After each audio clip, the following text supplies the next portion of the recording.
morning. Morning, Jenny. How are you today? I'm good. How are you?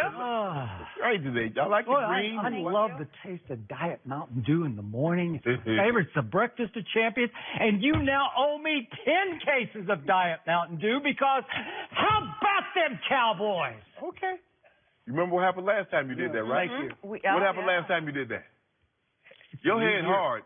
We just launched yesterday. And you said that last time. I did not say that last time. Here we go. We got this.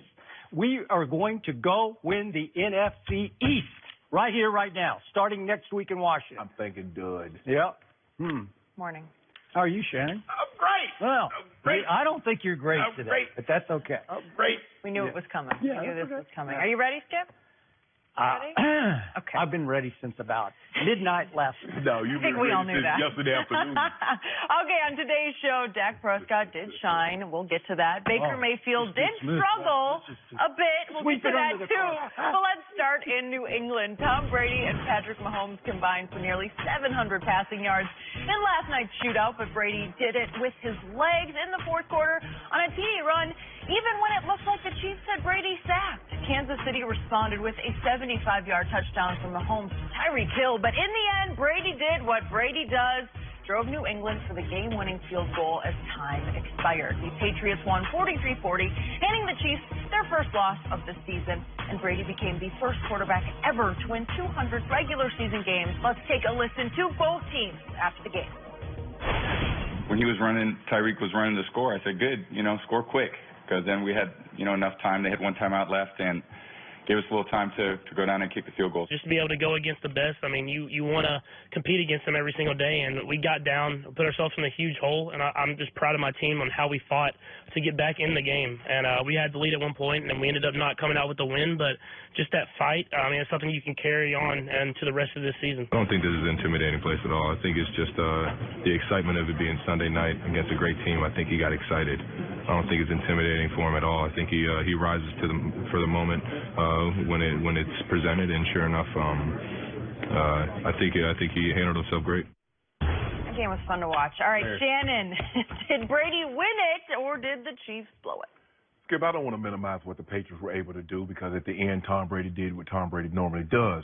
But I thought the Kansas City Chiefs blew this ball game. And what we had talked about earlier in the week to the build-up is that the mistakes that Pat Mahomes made against Jacksonville, he could not afford to make those mistakes against the Patriots. And when they got down into the red zone, you couldn't settle for field goals. You got to score touchdowns. And that kind of played out because early on, 2 interceptions, one of them in the end zone, the other in negative territory that gave the Patriots short field, and the other took points off the board because at worst case scenario, I feel you're going to get a field goal out of that situation. But to come away with 3 field goals and an interception in the end zone, 4 or 6 possessions, Skip, in the first half, that wasn't good. And you know what the Patriots represent. You know in that building they are very difficult, and especially when your defense is going to struggle. I don't care how well, you're like, get 1 punt. They didn't even force a punt, Skip. Think about that. No punts, no penalties. That's the first time, I can't remember. I don't know if I've ever heard of a game or never witnessed a game in which a team had 0 punts and 0 penalties in the ball game. They did have one, but they, hey, look, we don't need it. They were offsetting. But I think Kansas City acquitted themselves very well, considering that Pat Mahomes is in the second year. And I thought early on, Skip, he was a little anxious. He was a little he was off a little bit because he had Kareem Hunt. The very same play Kareem Hunt scored on last year, Skip. He got him again, matched up on Dante Hightower, and he missed him. Comes back in that same drive, and he has Tyreek Hill for a touchdown, and he overshoots him also. So I just thought early on the moment, Sunday night, Tom Brady, wow, people say I'm for real, I'm an MVP candidate. And so he was a little off target. But this team is to be continued. They're not going anywhere. They do so many things, and this Tyreek Hill, Skip, he's special. I've never seen a guy that has this kind of speed. Normally guys that run this fast, they're track guys. They can't get in and out of breaks. They tip their routes. But this dude, Skip, when he caught the pass, think about what he did on that 75-yarder. He caught a pass that was behind him, and when his feet hit the ground, he's gone. I mean, the dude is the safety is in perfect position. He's gone. He runs 4.2. So He does. Runs 4.2. he runs, he looks like he's fast. You know, some guys like, oh, he's 4'2", but he doesn't play that fast. He plays fast. If you look at they ran him across the field on the post route. The safety's in the middle of the field, but he outruns the coverage. He races, beats Devin McCourty to the corner of the end zone. This team offensively is as good as it gets. But the problem is defensively, in that when you struggle defensively, you get down in the red zone, you got to score touchdowns because the likelihood of your team keeping them out of the end zone isn't very good. But let's just say, for the sake of argument, Justin Houston can come back. He's going to add some pressure. Eric Berry, Skip, I don't want to count on Eric Berry because he missed all of last year for the 15 games last year. He has yet to play this year. So I don't know if they can count on him coming back. Justin Houston, I feel a little more comfortable with him coming back because he's nursing a hamstring, and say another 2 to 3 weeks, he should be able to get on the field. So this is not to minimize the New England Patriots because we know what they represent at home. We know what Tom Brady represents. But I just think the New England, Kansas City, had they done what they did in the first, say, 3 to 4 games of that, when they got down into the red zone, they got touchdowns instead of field goals, I think we're having a different discussion today. So what you succeeded in attempting to do there was you minimized the contribution in the fourth quarter of one Tom Brady. And what I saw, the game I watched on my TV, I don't know, maybe my TV's too old, I don't know. Tom Brady's 41 years of age, and he's still the best quarterback in football. Tom Brady is the clutchest player in the history of sports, and you saw it again last night in a fourth quarter in which, once again, Tom Brady saved Bill Belichick's defense. Simple as that. Boil down to that. Bill Belichick's defense, once that kid got in gear and got in sync after a shaky first half, Patrick Mahomes was sensational in the second half, mainly because Belichick's defense is pretty sorry. It's pretty below average sorry. And do you realize Kansas City put up 31 points in the second half in Foxborough against Bill Belichick's defense? And Tom Brady saved the night once again on Sunday Night Football by hitting 9 of 12 passes in the fourth quarter for 182 yards. It was clutch upon clutch upon clutch. And both Jenny and Shannon said, well, that's just what Tom Brady does. Well, let's not minimize it because it's extraordinary. We've never seen anything like this because he keeps doing it in Super Bowls and AFC championship games, and now on Sunday Night Football against the hottest team in football, a team that torches Bill Belichick's defense, a team that we know Andy Reid coaching it, scored, 41 points in 2014 in Game 4, and then 42 points in the opener a year ago. And Tom Brady, ironically, just finally had to say, maybe I got to score 43 to win this game. 41, 42, 43, said Tom Brady. And you want to talk about all-time clutch. How about in the fourth quarter? It gets to be 3rd and 1 at the 34. Kansas City has just run the kickoff back 97 yards to go ahead 33-30. So now it's 3rd and 1 at the New England 34. And Brady makes the throw of the game. He doesn't just go for the first down. He goes for the home run. He goes to Chris Hogan for 42 yards. Pass interference on top of a great throw and catch by Chris Hogan, but that's it. That saves the game. If you don't make that throw, if that's incomplete, you're dead. It didn't matter, but they had a pass interference earlier, so it didn't matter if he. No, they had a pass interference on that play. So if he doesn't make it, it's no. But I'm saying it's perfect throw. It's right on the button, and Chris Hogan still manages to catch it. But the throw has to be perfect, and he catches it, and it changes the whole game because now you're back in business, and you get all the way down to 3rd and goal at the 4. And I'm going to go ahead and talk about this Breland Speaks play because I'm out of my mind about it because everybody keeps saying Breland Speaks somehow quit on the play. He didn't quit on the play. If we could see the right angle on this play, he slips off Brady. He didn't give up the play. He didn't think Brady had thrown the football. That's the biggest bunch of baloney. He just slips off him. Brady has good pocket feet, and sometimes he has great pocket feet, and he's more athletic in the pocket than people give him credit for, and he slipped out and said, I'm going to do this myself, and he took it home. And meanwhile, on our friend Orlando Scandrick, a flag is thrown in the back of the end zone anyway. So after such a big hoopla was made out of this play, like it changed the game, it was going to be pass interference on the whole defensive holding on Kansas City if that's the case, why are you making a big deal about the throw to Hogan? It was going to be pass interference, so they're going to get the first down anyway. Perfect throw. But you want to talk about guts? But third and one. But the fact of the matter, it was pass interference. He had to pass interference. Or it's going to be a completion. Okay, then. So what's the big deal? Okay, but again, on the other one, what's the big deal on Breland speaks? Come on. I hear your argument. It's already going to be a penalty anyway, and plus, he didn't give up on the play. He just slips off Brady. He's going sideways, and he slipped off him. He arm tackled him, slipped off, and Brady got loose and just said, "Okay, I'll take it home myself." Let's give him some credit for that. Well, we understand that Brady has great phone booth presence. Mm-hmm. In other words, in a very confined space. He's not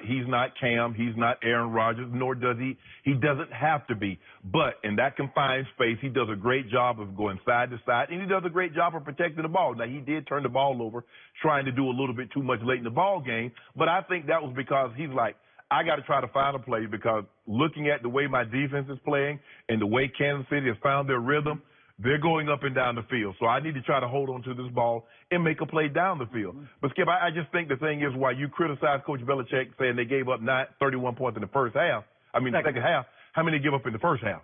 How many did Tom Brady have? Well, so they picked him off twice. And once the kid got in rhythm, once he figured out what they were doing, how they were disguising, how they were fooling him, even Dante Hightower picked him off in the first half. That'd be the last guy I would pick on defense to be able to pick that kid off. Well, he made a heck of a play, but that's the thing. That's what and you give Coach Belichick credit. He did enough in the first half, because this game could have easily been the other way, Skip. This game could have they get one or two touchdowns instead of field goals. We're having a different discussion, and maybe, who knows, maybe the Patriots go on and win anyway. But we might be talking about a 51-48 ball game, because they have that kind of firepower. Like I said, early on, Pat Mahomes missed Tyreek Hill on one. He missed Hunt on another. So they had some opportunities to get touchdowns. That was all in the first half. Yes. Once he settled in, Skip, it was like 24-9. Unstoppable. It was 24-9, Skip. Kansas City scored 31 in the second half. That's outrageously wrong for Bill Belichick's defense. He's getting a pass on this because Brady is the all-time greatest deodorant in the history of football. You've got to You have to overcome your defense by saying, okay, I'll just score more. He did outscore Kansas City in the fourth quarter, 16-14. So in other words, what you want New England to be, you want them to have Tom Brady, but you also want them to have the 2000 Ravens defense. Not the 2000, but like a decent defense. They're not even decent right now. So is Kansas City's defense decent? No. Okay. Is New Orleans defense decent? But Tom Brady had to score 43 to overcome that. Okay. But what did Pat Mahomes had to score 40, Skip? Yeah. And that wasn't enough. Yeah. And let's add Tom Brady's name to the MVP race, because I think he emerged as a big new MVP candidate last night, because that was spectacular. Well, I thought he was always. He's always going to be in the discussion because his team's going to win. The number one thing, you have to win. So his team is going to win. You have to have numbers. When it's all said and done, he's going to have the numbers. But, Drew Brees is in that discussion. Mm-hmm. Todd Gurley's in that discussion. Mahomes, Jared Goff. So, yeah, when it's all said and done, there are going to be a lot of guys. But we'll see. But I just think, and like I said, it's hard because when you make an argument on one side, it's almost like you're trying to dismiss. Tom Brady was spectacular. And see, for me, I expect Tom to do this because I've seen this from him so much. I'm almost shocked when he doesn't come through, because it's kind of like Jordan when he takes the last second shot. You expect the ball to go in. Or Kobe take the last second shot. You expect the ball to go in because it's gone in so many times before. Mm-hmm. And when it doesn't, you're like, man, Kobe missed that. Or Jordan missed that. Oh, LeBron missed that because I expected to go in. But Tom, I'm not sure about that. But go ahead. This is what I love most about it, because here's the thing. What the Patriots do is that they do a good job of lulling you to sleep, Skip. Mm-hmm. Because think about it. They go the first half, they throw Gronk one pass. And now Kansas City's like, oh, man, okay, we need to double Edelman. We need to take Josh Gordon away. And so when the rubber needed to meet the road, you got Gronk one-on-one with a guy. Really? Is that what you want? But that was rare in that game. He didn't find him one-on-one very often. Exactly. But he had them lulled him to sleep. Now, the second pass that he caught, Skip, was they were in what we call a bear stretch defense. The 3 interior guard in the center, both guards in the center are covered. They got a stretch where the guy's head up, Gronk, and they got the outside rusher outside. Which play? On the second one he caught, the 42-yard where he slung the safety out of the way. And what they did is that they take the tackle and they blocked the guy in man coverage on Gronk. They blocked his guy. Right. At the near the line of scrimmage. Right. And the edge rusher is still going to rush up the field because he has going to get the quarterback. So now they see that, and Gronk's one-on-one. That's like a trick play to me. No, it is. We ran it a bunch of times. Okay. But it worked. Because he's looking at Gronk. He's got Gronk. Tackle comes wide. Gronk's released inside. It's a good play. So on the big Gronk play to set up the field goal, the safety finally says, I better take Edelman on this play and leave the other safety alone on Gronk. And Brady said, okay, thank you very much. Right. He just doesn't ever miss a trick. Right. Like if you give him that, he's going to find it immediately. And all things, remember I told you, Gronk is the guy that sends you to the trauma center. Edelman is the guy that gives you those paper cuts. Him and Hogan gives you those paper cuts. It's so demoralizing because what Gronk normally does, Skip, not only does he catch the ball, he's slinging people out of the way. The crowd's going crazy. His teammates are going crazy. Now Brady is running down the field. Now he's pumped up like you needed him pumped up anymore. But I just think the thing is, here's the situation between these two teams. In the AFC Championship game, if it were to come to that, where's the game going to be played, Skip? Is it going to be in Kansas City or is it going to be in Gillette Stadium? Because I believe ultimately that was going to be. What's Andy Reid's history? What usually happens to Andy Reid? He normally starts fast, then he starts to fade out. True. But Skip, I don't know if he's had anything like this before. This Mahomes kid, like I said early on, Skip, he's a little, little ball sailing on him a little bit. And again, you and I talked about. You got to be careful. There's no quarterback that's made an honest living throwing the ball across his body. He got greedy a couple of times, and they made him pay for it. And that's what the good teams will do. They will make you pay for your honest mistakes, and they did. Got touchdowns. Who's your Super Bowl pick? I got Chargers. Chargers, yeah. Okay. They're looking good, too. They are in which division? Oh, they're in Kansas City's division. Does Tom Brady have a Chargers in the AFC East? No. He does not. No. So I'm just trying to show you what could happen from here on. You pile up division wins, and all of a sudden you pile up home field advantage in the playoffs. Well, the thing is, they've already gone to L.A. and beat the Chargers already. So that's. And the Chargers now have to come to them. I just think the thing is that when you look at what this team can do, they put a lot of pressure on you. Everybody doesn't have a Tom Brady. Everybody doesn't have a Gronk. Everybody is not as creative, especially in the offense from the AFC standpoint, as Josh McDaniels. So I don't want to go too far ahead like, oh, Kansas City's in trouble. Their defense is going to be some problems, and that's the thing. When you're so challenged defensively, every turnover is, man, you're almost conceding points because think about it now. The Patriots didn't punt. They did not punt, and that was it. Let's just say if Kansas City doesn't punt, we still might be well in overtime. Now it's 10-minute overtime, so we might have another tie ball game. So Tom Brady would disagree with your assessment that it's Gronk who can put you in the trauma center. I think Tom Brady now thinks it's Josh Gordon who can put you in the trauma center because he posted yesterday ahead of the game on Instagram, attack exclamation point with a picture of number 10, which is Josh Gordon. And it looked like early on last night he was trying to demolish Kansas City with Josh Gordon. And what I saw, I did not love because it did not look like they were yet on the same page. Because I saw back shoulder throws that Josh Gordon's looking around like, oh, really? I was supposed to stop? I saw a play on the back line that Brady just fired a strike that he thought that Josh would understand you got to sit down in the zone. Sit right there. Here's the thing. But Brady saw that the safety had slumped off and he couldn't lead him. But also there was a corner trailing him. So that was a good throwaway. Sometimes I don't think it was a throwaway. I think he thought he would sit. Edelman and Hogan know how to sit. But here's the thing. Look at the guy trailing him. If he sits right there, the guy's going to run underneath and pick it. So throw that away. Live to see another day. At worst case scenario, you're going to come out with a field goal attempt. Well, the point is they are not yet on wavelength with each other. No. And by the fourth quarter, Tom Brady finally said, I got to go tried and true here. I got to go back to what got us here. But you know what, Skip? I think he throws just enough to Josh Gordon to let people know, okay, he's out there now. I will throw him the ball. He just arrived a couple of weeks ago. And Gronk and Edelman and Hogan, I've been dealing with them a long time. James White, I feel very comfortable in throwing the ball to them. But don't think I won't throw this ball to Josh Gordon. Yeah. He is still 6'3", 225, and he's a big target that we're going to slowly but I surely. think Kansas City had to account for him. Yes. I agree. They'll throw just enough to let you know he's there. So I'm going to take this occasion to say once again, I am the biggest Michael Jordan fan, as you know, on the planet, or there's nobody bigger than me. Right.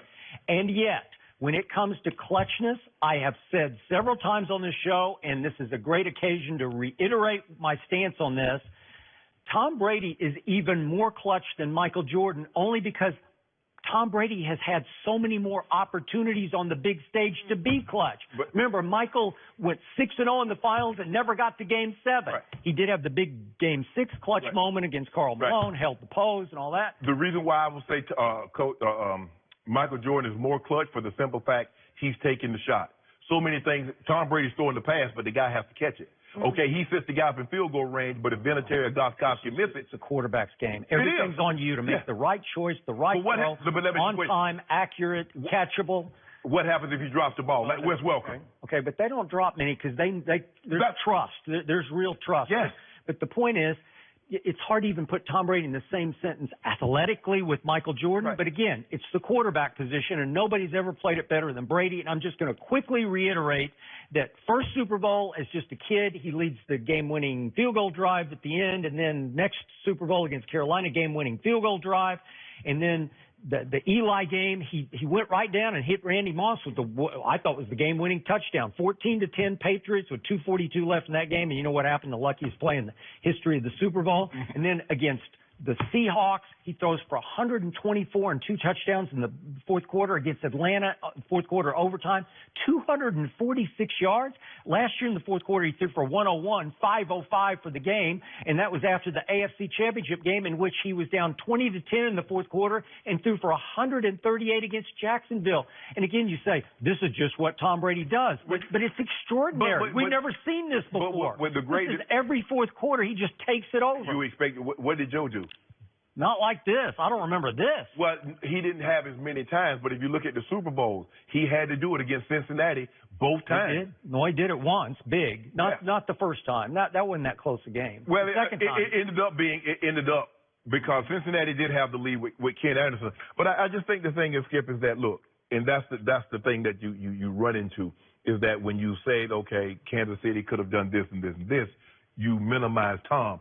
But all those games you mentioned, if you don't mind me asking, what they lost the game to New England because of why? Coach Belichick's defense only gave up 8 points in the fourth quarter. Those other games, they gave up 0. Okay, the first 2 or 3, I'll give you that. And then after that, it's all Brady overcoming Belichick. Every one of them. But I'm saying, in those games that you mentioned, Atlanta didn't score. Seattle didn't score. Jacksonville didn't score. That's not Tom Brady. Okay, that's Coach Belichick's defense. Time of possession. What was the time of possession in the fourth quarter last night? How did they win the game? It was 11-4 Tom Brady. Yeah. So he kept the kid, as I said, on the sideline. Here's the thing. It doesn't matter. TOP, time of possession, doesn't matter if you're getting touchdowns as opposed to field goals. And remember that interception, they get on the field, and what was it, first or second play, he throws an interception. So now your defense is right back on the field. Extraordinary. He is. We're not. That's not what we're debating here. We're not debating Tom Brady's greatness. We know he's all-time great. And we've come to expect it. Yes. It makes it so it's just like, oh, yeah, he did it again. Kind of like, you see what you do. Now, see, when LeBron hit that, he should have made that shot. You didn't even bring up LeBron. Yeah, you do. Yeah, you do. He should. But I know. No, what you say, there's really no pressure because the game is tied. That you say that. I can't believe I'm saying this. Down. The Cowboys, Skip, they did dominate offensively yesterday. But is Shannon going to give Dak any respect? Probably not. Let's see next. You don't know what I'm going to say.